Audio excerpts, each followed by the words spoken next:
We are Anonymous. On Friday, January 27, 2017, President Trump issued an executive order suspending the Syrian refugee program and temporarily banning entries for people coming from Iraq, Iran, Libya, Somalia, Sudan, Yemen and Syria. The backlash has been fierce and public figures around the world have voiced their outrage. On one hand, this is understandable, given the humanitarian implications. However, one has to ask, where was this outrage when the refugee crisis was being created?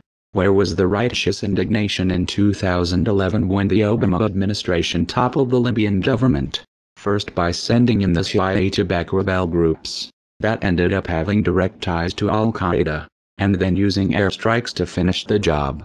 Prior to this intervention, Libya had one of the highest standards of living of any country in Africa. According to the UN, they even had free healthcare. Today the country is a failed state, plagued by ongoing violence. That's why these people are trying to escape. And where was this righteous indignation in 2012 when the US began providing weapons, money and training to rebel groups in Syria in an attempt to overthrow Assad? Even at the time, it was known that most of these weapons were ending up in the hands of jihadists. And it was no secret that these groups were committing horrific atrocities.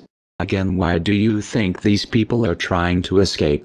Then there was Yemen, where the Obama administration quietly supported Saudi Arabia's bombing campaign for over a year, before finally getting their hands dirty and launching direct airstrikes in 2016. This warmongering continued till the very end. Here's a map of where the 26,171,000 bombs Obama dropped just in his last year of office fell. Bombs dropped by Obama in 2016. You know, it seems to me that the inhabitants of these countries would have preferred that you stand up against the wars that destroyed their homeland before and while it was happening, rather than take issue to where they are allowed to go in the aftermath. Just saying. None of this is a defense of Trump's order.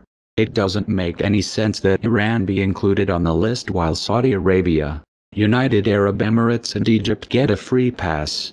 Especially considering that Saudi Arabia is most prolific purveyor of Wahhabi extremism in the world.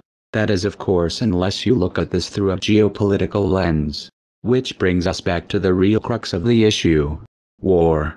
After 8 years of covering for Obama's foreign policy, the left already has a credibility problem. And the current strategy of throwing temper tantrums at Trump's each and every turn, which started before he took office, isn't helping. Inside your echo chamber you might feel like revolutionaries, but from the outside, your selective outrages reeks of hypocrisy and lowbrow partisanship. You're also burning through your ammunition before the battles that are really going to count, like another war or an expansion of police state powers. We are Anonymous. We are Legion. We do not forgive. We do not forget. Expect us. When do we beat Mexico at the border? They're laughing at us, at our stupidity. When Mexico sends its people, they're not sending their best. We'll have a lot of men down here right now. We have over 100, and we have about 125 coming. So we'll have a couple of hundred people down here. Isn't it hypocritical for you saying that illegal immigration is killing this country to be employing illegal immigrants? I read the story, and we're building a great hotel on Pennsylvania Avenue, and it's being done beautifully, and we're I'm very cognizant of that. Anderson, you have either anywhere from 11 to 34 million illegal immigrants in this country.